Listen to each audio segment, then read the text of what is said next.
вечерва, значи официјално еве и започнуваме со нашето прво предавање или со нашата прва тема во овој христијански семинар или курс, кој што вкупно има 5 лекции. Името на семинарот е Life Seminar или семинар за животот. Причината зошто е наречен така е затоа што сите овие 5 теми се поврзани со нашиот живот или се можеби главни животни прашања. Нема човек што не си поставил во животот барем едно од овие прашања. Првото прашање на кое што вечерот ќе зборуваме е како да сум среќен во овој свет. Факт е дека целиот свет е во потрага по среќата. Ова станува една животна цел на западниот прогресивен свет. Ние правиме се само за да бидеме среќни. Дури и главна цел можеби денеска на луѓето е да успеам да бидам среќен. Многу песни се напишани во оваа насока. Една од популарните песни што можеби сте ја слушале, дури знам и на некои телефони ја има како рингтон е Don't worry, be happy. Не грижи се, биди среќен. Кога зборуваме за среќата, прво нешто што ни се врти во главата е што е тоа среќа? Што мислиме под среќа? Што подразбираме? А второто е поврзано и со темата е како да бидам среќен. На првото прашање за да одговориме најчесто денеска, особено во западниот свет под среќа, ние подразбираме материјални среќа или физички задоволства. Што прво ви паѓа на памет кога размислувате да сум среќен? Размислуваме да имам многу пари, да сум материјално обезбеден, да имам јахта, да имам голема куќа, да сум постигнал во овој живот да сум некој нешто, да сум некој јак бизнисмен. Или размислуваме на физичките задоволства. Да можам да имам убава храна, нели? Да имам да се најадам, да имам секој ден се што сакам да јадам, да имам скара, или не знам, да имам згодна девојка покрај мене. И овие работи сметаме дека не прават среќни. Како да бидам среќен? Ови се нештата кои што ги размислуваме кога станува збор за среќа. Па сепак факт е дека многу луѓе ги имат овие нешта и сепак не се среќни. Нештата што ги набројавме. А од друга страна, свесни сме дека има луѓе кои што ги немаат овие нешта, а се среќни. Например, ако отидете во Африка или во Индија, ќе се изненадите дека ова се некои од најсиромашните земји во светот, а сепак таму ќе наидете на најсреќни лица кои што ќе ве пречекаат. Имам, например, еден мој колега Филип Иванов, кој што е исто пастор на црква, кој што работи во Велес. Тој патува барем еднаш годишно во Африка, во Уганда. И ако ги погледнете сликите и видеата, кога минува време со децата таму, тие се слични нешто на овие слики. Ќе видите дека децата бликаат од радост, иако тоа се земји каде што нема ниту интернет, ниту струја, ниту вода, ниту нормални услови за живот. Тој вели самиот во истата соба каде што спиеш, таму ти е бумката со веце, водата од која што треба да пиеш е вода која што е кафеава и се прашуваш ако се напиеш од неа какви се болести ќе си навлечеш. И самиот тој дури доаѓа од Македонија кога патува си носи со себе шатор, вели подобро ми е во шатор да спијам отколку во тие услови. Секој ден јадат еднолично јадење, може тоа да е само ориз или само некаква змечена банана. Ако сте среќни ќе добиете во неделата нешто поразлично. Но сепак тие деца се среќни и се радосни. И си велите како е можно тие да ја имат среќата и да се среќни, иако ги немат овие посакувани нешта што ние мислиме дека од кое што среќата зависи. Исто така ќе спомнам неминовно една жена по име Хелен Келер. Оваа жена била родена глува, нема и слепа. Че не можела ниту да гледа, ниту да зборува, ниту да слуша. Кога пораснала на тинејџерски години, една учителка која што работи со лица со хендикеп, развила за неа посебен јазик на комуникација со допер и тапкање од дланките. И на тој начин ја научила на посебна азбука. И оваа жена на тој начин научила да комуницира оваа девојка. Хелен Келер успеала на тој начин дури и да дипломира, да заврши универзитет, и станала исто говорник во кој што таа си ја споделила својата сторија. И Хелен Келер за себе си, кога ќе ја прашате дали се смета за срекна личност, таа изјавува да. Таа смета дека е срекна затоа што постои, што има живот. Повеќето од нас би се чувствувале мизерно, но не и оваа жена. И повторно се запрашуваме како е можно да си среќен во една таква ситуација. Лудвиг ван Бетовен, например, кој што е германски композитор и музичар, тој ја напишал химната Ода на радоста при крајот на својот живот, кога бил толку глуп што дури не можел и да веќе ги слуша звуците. Но сепак замислете, една од најпрекрасните изведби, најпрекрасната песна или музика што е напишал е Ода на радоста. Веројатно повеќето од вас и знаете и сега кога ме слушате си ја подпевнувате можеби и во себе си. Химната на Европа. Химната на Европа, да. Колку прекрасна мелодија напишана од човек на крајот од својот живот кој што дури и облуден. Ова не тера да се запрашаме што е навистина среќата и како да бидам среќен. Секој човек има желба да биде среќен. Но сепак, дали човечките патишта водат до посакуваната цел? Како да бидеме вистински среќни?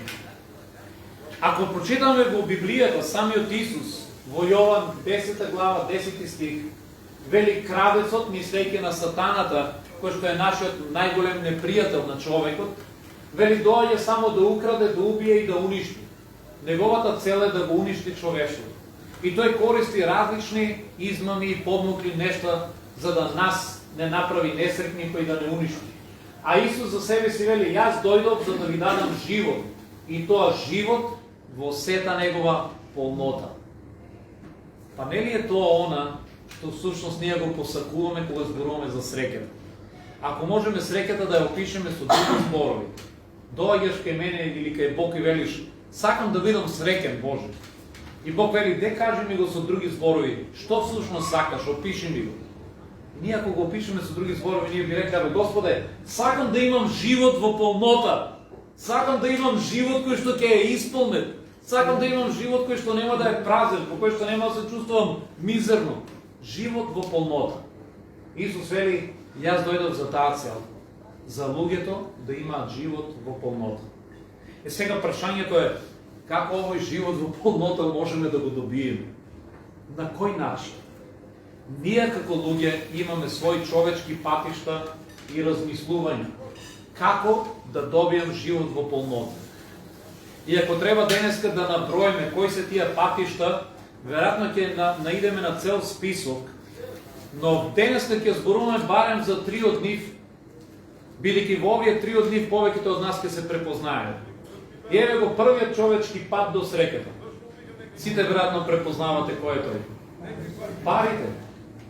Парите и богатството. Мани. Денеска многу луѓе ќе ви кажат: абе дај ми ти на мене пари и не ми филозофирај, не ми држи лекции. Дај ми пари и јас знам натам како да бидам среќен. Остај ти проповедање, остај ти глупости, остај Бог. Дај ми пари, бе човече. Парите денеска прават се. Нема нешто што не може со пари да се купи. Ако имам и пари, ќе имам и здраве, ќе имам и пријатели, ќе имам и уживање.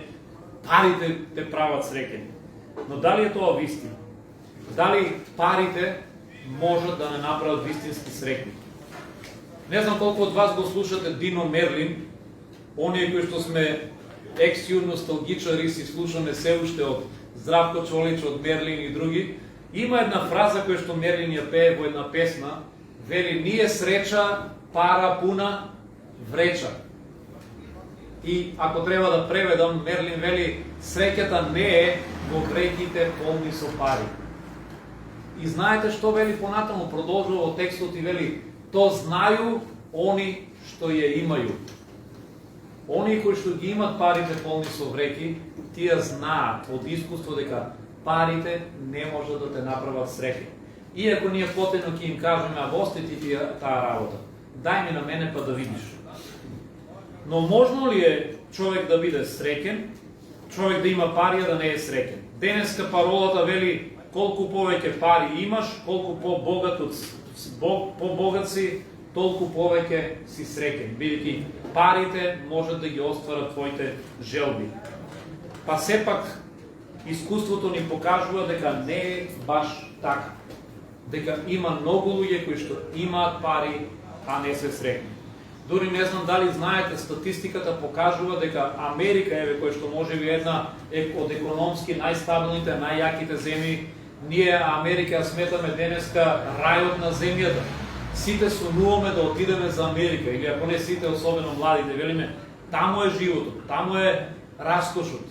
Па сепак Америка е една спаѓа во првите 10 земји со најголем број на депресивни луѓе и најголем број на самоубиство.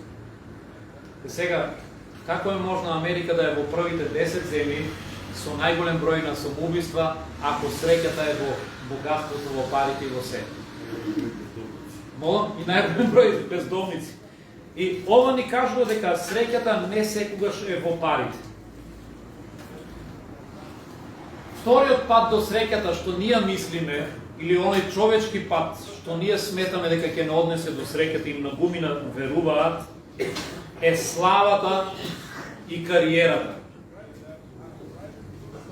Често пати си велиме, да сум некој успешен човек, да имам успешна кариера, да станам некој, не знам, познат градоначалник, или да станам некоја славна личност, да станам некој познат актер, некој познат пејач или пејачка, погледнете една цеца ќе дојде тука во Кавадарци, ќе испее и ќе ги набројат на дланка за 2 или Брена, кој да е.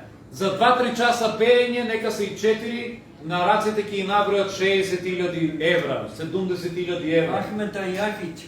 Да, било кој, еве ова година имавте други пејачи. Но замислете, нивните надници се пари кои што повеќето од нас ги заработуваме цел живот. Ние цел живот не можеме да ги видиме тие пари. Некој од нас во рацете не држал толку пари, а таа за еден ден ги вади. Ние си велиме, ова е начинот да бидам среќен. Плюс кога си познат, кога си славен, сите те поздравуваат, сите сакат да бидат со тебе, да се сликат со тебе. Сите врати ти се отворени. Замисли да можеш да бидеш познат актер, да си, не знам, Шварценегер, Силвестър Сталоне, да си некој да си познат пејач. Нема човек што нема да сака со тебе да се слика. Колку е прекрасно. Тогаш мора да си задолжително среќен. Има уште една статистика што ќе ви ја дадам.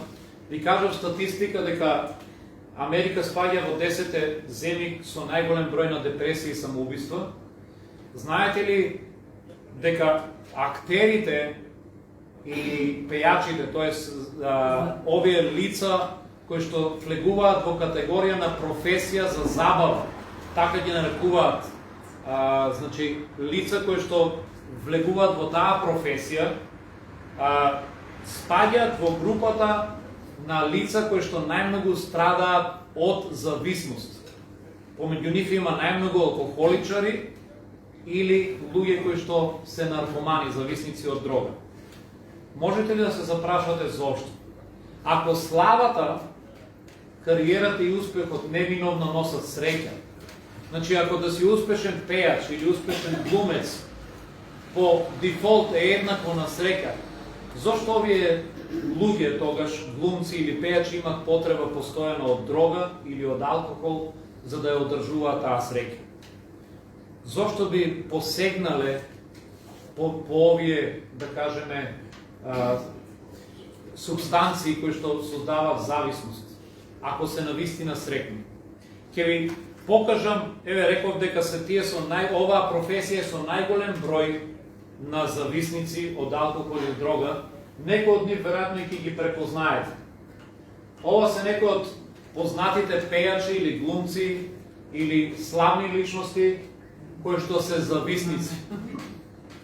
Препознавате ли некој од нив?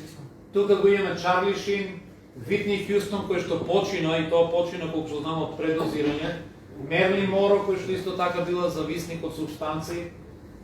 Тука го имаме Джони Дип,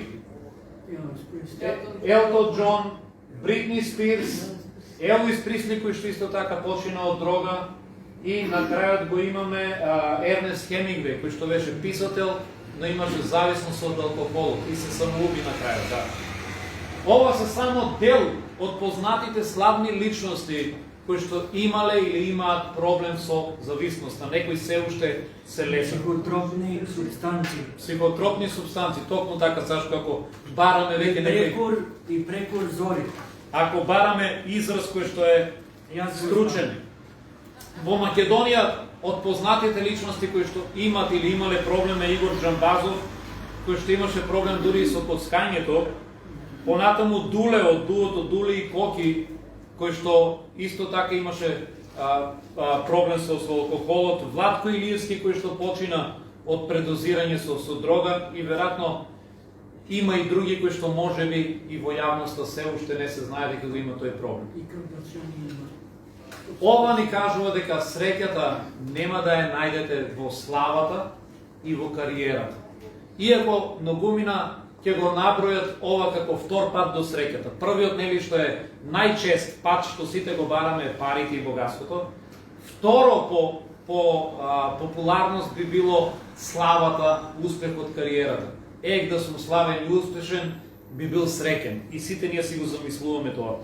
Ако има златна рибка денеска да ја уловиме и ни рече дај ми кажи 3 желби, првата желба која ќе ни биде? Направи ме богат. Сакам да сум богат. Втората желба би била направи ме славен. Сакам да сум славен. Сега која ќе е третата желба? Ајде да ви видам. Ако извлечете златна рибка, кој е третиот пат до успехот? Токму тоа. Третиот пат до среќата е да бидам здрав. Многумина од нас, особено што сме во повозрастни години, веќе над 50, ќе кажеме, убаво да си има пари, убаво да си славена, ама и здравие треба, нели? Ми треба и здравие, остајте таа работа. Значи, ако уловиме златна рибка, ние би рекле, дај ми богатство, дај ми слава, дај ми здравие. И здравие ми треба. Дај ми здравие. И многумина велата, среќен човек е здрав човек. Знаете, има една поговорка, вели, здравиот човек има 1000 желби. Болниот има само една. Да оздрави. Да оздрави. Сите знаеме која е. Кога си болен, велиш, не барам ништо друго.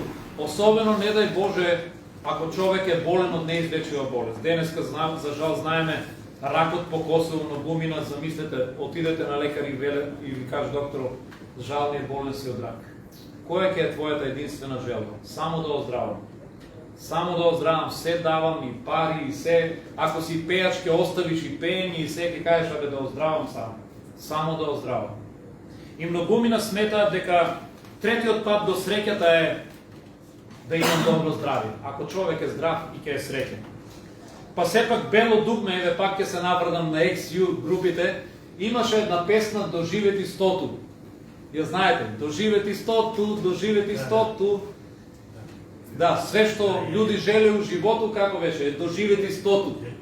И во оваа песна Жерко Бебек опишува што се луѓето прават само за да доживеат 100-ту. Што се луѓето прават само за да имат добро здравје. И таму вели планине, мора, плаже, чисти зрак, да не би Луис Соријаза рак. Мора да е страшна гњаважа у животу, доживети 100-ту. Луѓето се прават се за да имат здравје. И дури станува и гњаважа, посебни диети, посебен режим. Ова нема да јадам, ќе трчам секој ден, ако треба по 2 часа, ќе го имам овој ритм на живење, ќе си легнувам рано, нема да пијам кафе. И станува гњаважа само за да бидеш среќен. И на крајот повторно не е гаранција дека ќе имаш здравје или ќе бидеш среќен. Има една шега, еден виц. Двајца пријатели седнале во градот да пијат кафе. И додека си пијат кафе и си разговараат, и ете ти, поворка поминува покрај нив на некој човек кој што само што починал и го погребуваат. Може би и кај вас порано имаше, сега ме сметам дека веќе не верам дека имам, порано, знаете, низ градот одеше цела поворка со мртовец. И така се случило и во ова градче, дека пиеле кафе, ете ти е поворката со мртовецот. И изненадени двајца, мртовец. И едниот го прашува, другиот вели, знаеш ли кој починал? Како бе, вика, не го знам. Беше, вика, најголемиот олош во градот. Не мареше ни за здравие ништо, најголемиот пијаница. Пиеше кај ќе стигне, што ќе стигне. уопште не си го пазеше здравието. Пушеше како турчин, пушеше по 3 пакли на ден. Живееше нездраво, се хранеше нездраво. Беше еден таков човек кој што не пази ни шо јаде, ниту вежбаше ништо, со запуштено тело. Па не е ни чудо човекот што умрел. И ништо. Поминала поворката, не поминале 5 минути, ете ти уште една поворка. Носат нов мртовец. И повторно едниот пријател го прашува другиот, вели, а овој па кој е сега, знаеш ли сега, овој што починал, кој човек? Вели, го знам, како не го знам.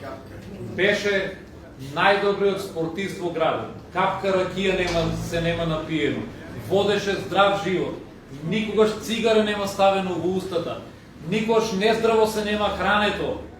Живееше многу здрав живот. Вежбаше секоја сабале, трчеше. Ама еве и тој починал. И така седат тивки, молчат и двајцата и едниот на другиот му вели.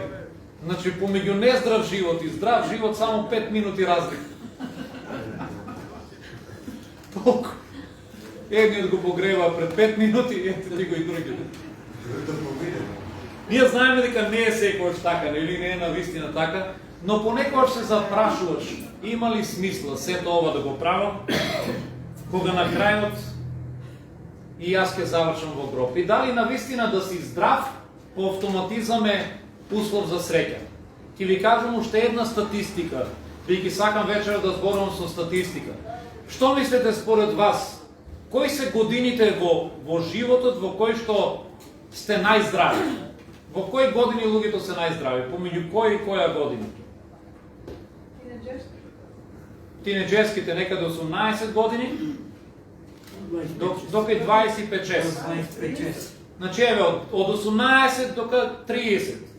Сега ќе ви кажам статистика. Лицата со најголем број депресија се лица помеѓу 18 и 30 години. Отворете на интернет, ќе видите дека тоа е реална статистика, која што и вчера е проверував. Значи, лицата кои што се најнесрекни во животот се всушност физички најздравите. Бидејќи вие сами ми кажете пред малку. Значи, луѓето со најголемо здравје се луѓе помеѓу 18 и 30 години. Тогаш сме најздрави. Ништо не боли. Се ни е супер. Има баш една песна, повторно ќе кажам југословенска, све е лако кад си млад. Ја знаете ли? Све е лако кад си млад. Свако дело добро стои. Свака рана мање боли. О да. Кога си млад, секоја рана малку боле. Не те боле, млад си, викаш, удар се, потече крв. Ништо, утре веќе поминало. Тогаш сме најздрави. Но интересно, тогаш луѓето се најнесрекни. Би требало ние според некоја логика да кажеме, абе, шо ти фали бе човек бе, во најубавите години од животот си, пукаш од здравје, имаш се што сакаш, млад си, уживај во младоста, во здравјето. Но тогаш се најдепресивни. Гледате ли, сето ова ни покажува дека сите овие човечки патишта до среќата се всушност неуспешни патишта. За жал, можеш да имаш пари, богатство, слава и кариера, дури еви други ке набројаме, здравје, долговечност, брак и семејство, знање и образование, може да ги имаш овие работи и сепак да си несреќен. Зошто? Затоа што ова се само човечки патишта. Во сето ова равенка има нешто што не достига. Ние забораваме дека сме создадени од Бог. И Бог не создал нас со одредена цел. И кога ние промошуваме таа цел, кога Бог го нема во равенката, што и да правиме, нема да бидеме среќни. Може би ќе имаме некаква привремена среќа, може би таа вечер ќе се опиеме, ќе си забавуваме, ќе речеме што убаво си поминав, но тоа ќе трае недела, 2, и на крајот издосадува и тоа. И не можеш трајно да најдеш радост. Епилог од човечките обиди за среќа. Кога сме без Бог, дури и браковите каде што најмногу има пари знаат да завршат со развод. Дури и браковите кои што завршиле со неизмерна љубов завршуваат со развод. На почеток многу се сакаат, но потоа може да завршат со развод.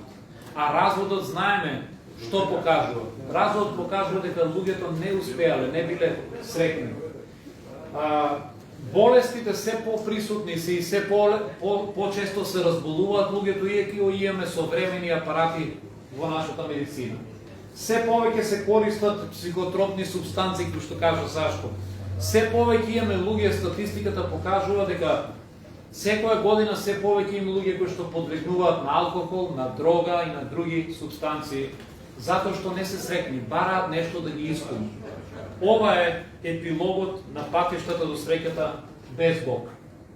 Библискиот пат до среќата ни кажува дека среќата можеме да ја најдеме единствено доколку се вратиме назад при Создателот, доколку го обновиме односот со нашиот Создател.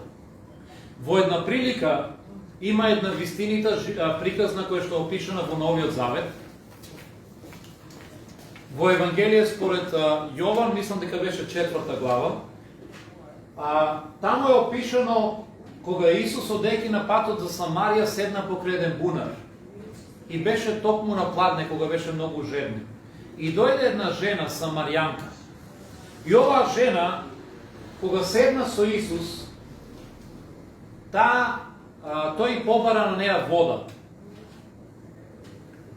И таа рече, зошто ти бараш вода кога ти си евреин, а јас самарјанка, нели ние не разговараме? И тогаш Исус се сврте кон неа и ја кажа оваа изјава. Исус рече, кога ти би знаела што дава Бог и кој е овој што ти бара вода. Со други зборови Исус вели, кога ти би знаела кој сум јас, кој е оној што стои до тебе тука што седи, вели ти би побарала од него и тој би ти дал животодавна вода. Исус овде не мислише на некаква физичка вода како што сега Ристен и носи, бидејќи таква вода може да се напиеме и 5 чаши и 10 и пак да ожеднеме. Но Исус овде зборуваше за исполнето срце. Исус рече, ако ти би знаела кој сум јас, ти од мене би побарала вода и јас би ти дал вода која што би ја угаснала твојата животна жед. Сите ние сме жедни, како што рековме пред малце, да сме повеќе сретни. Но што е она за кое што всушност жеднееме? Ние видовме дека тоа не са парите, парите не може да ни го исполнат срцето. Здравието не може да направи тајно среќен, па дури ни славата. Она за кое што жеднееме ние е да бидеме прифатени. Сите ние сакаме да бидеме прифатени. Секој му значи кога ќе биде прифатен од луѓето. Ние жеднееме да бидеме сакани. Нема човек кој што не жеднее да биде сакан. Кога сме сакани, ние сме среќни. Бил направен експеримент за време на нацистичка Германија. Во една иста болница им дале на медицинските сестри во две различни групи различни задачи. Имало бебиња што току родени. Во едната група им каже на медицинските сестри да ги гледаат бебињата со најголема љубов што може. Да на бебињата да им искажуваат грижа, да ги взимаат во раце, да им пеат, да ги гушкат, да им кажуваат убави зборови, за бебињата да ја почувствуваат нивната љубов. Но на другата група медицински сестри им рекле да само да ги хранат бебињата, да се грижат за нив, за нивните физички потреби, но строго професионално без никаква љубов. Децата во првата група, бебињата во првата група напредувале и биле здрави. Во втората група одбивале дури да јадат и почнале да умираат. Може да си замислите колку значи да си сакан или да си отфрлен. Сите ние копнееме да бидеме сакани, да бидеме прифатани, да бидеме сакани. И третото нешто што не прави среќни е да имаме чувство дека нашиот живот вреди нешто, дека има вредност и цел. Јас сакам да знам дека мојот живот има вредност. Сакам да знам на крајот од мојот живот дека сум направил некаква промена во овој свет. Сакам да знам дека вредам и некој без мене не може. Сакам да знам дека сум ја исполнил целта во мојот живот. И тоа се тие три нешта. И овие три нешта ги добиваме во Исус. Исус ни кажува дека ние не сме случајност. Дека нашиот живот не е случајност. Ти имаш цел, Бог те создал со причина и со цел. Бог ти кажува дека твојот живот има вредност. Дека ти не си безвреден. Твојот живот има вредност. И знаете ли која е цената на вашиот живот? Бог ја плати цената со неговиот син Исус Христос. Бидејќи на крстот, мислам дека го имам запишано и тоа, Ќе го побараме. Библијата кога зборува за нас, самиот Бог вели, Бог толку ги засака луѓето од овој свет, што го даде својот единороден син, да не загине ниту еден што верува во него, туку да има вечен живот. На крстот Исус кога го умираше, Исус умре за тебе и за мене. Исус ја плати цената за твојот и за мојот грех. Гледате, на Бог ние толку му значевме. Во Божите очи ние толку вредиме, што Бог реши да го трампа неговиот син за нас. Тој го даде неговиот син за тебе и за мене. Ако се прашуваш, Господе, колку јас ти вредам на тебе? Ако Илија се прашува колку вредам, ако Звонко се прашува или Јана рече, Господе, колку ти вредам? Бог ќе каже, Јана, ти ми вредиш колку мојот син. И јас мојот син го дадов за тебе. Толку вредиме во неговите очи. Знаете, денеска на пазарот едно нешто вреди толку колку што некој е спремен да понуди за него. Да предпоставиме ова шише. Колку вреди ова шише? Ако треба да го купите тука кај Рики, веројатно ќе вреди 50-60 денари. Ако отидете да го купите во некој друг ресторант, може би 100. Ако ова шише го порачате дека сте во авион, тогаш може да вреди и 300. Таму ќе вреди повеќе. Но колку сме спремни да понудиме? Може би, ако јас денеска продавам овде некаков антиквитет, може би од ова шише пиел Елвис Присли.